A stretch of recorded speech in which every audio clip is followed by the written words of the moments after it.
ఒకసారి చూడండి ఒకసారి మీరే.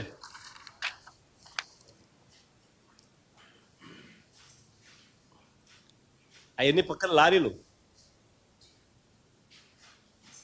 ఎట్ట దోచేస్తానో చూడండి ఒకసారి.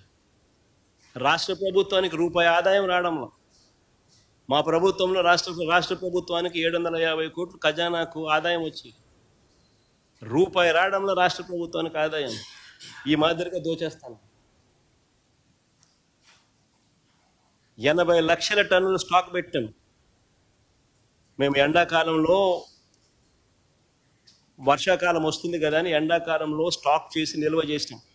చంద్రబాబు నాయుడు ప్రభుత్వం వస్తేనే 2 నెలల్లో 80 లక్షల టన్నులు స్వీప్ చేసేసిన.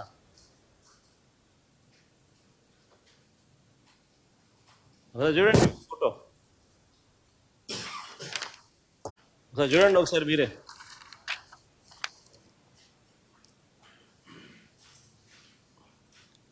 అవన్నీ పక్కన లారీలు ఎట్ట దోచేస్తానో చూడండి ఒకసారి. రాష్ట్ర ప్రభుత్వానికి రూపాయి ఆదాయం రావడంలో, మా ప్రభుత్వంలో రాష్ట్ర ప్రభుత్వానికి 750 కోట్లు ఖజానాకు ఆదాయం వచ్చి రూపాయి రావడంలో రాష్ట్ర ప్రభుత్వానికి ఆదాయం ఈ మాదిరిగా దోచేస్తాను. 80 లక్షల టన్నులు స్టాక్ పెట్టాం మేము. ఎండాకాలంలో వర్షాకాలం వస్తుంది కదా అని ఎండాకాలంలో స్టాక్ చేసి నిల్వ చేసినాం. చంద్రబాబు నాయుడు ప్రభుత్వం వస్తేనే 2 నెలల్లో 80 లక్షల టన్నులు స్వీప్ చేసేసిన.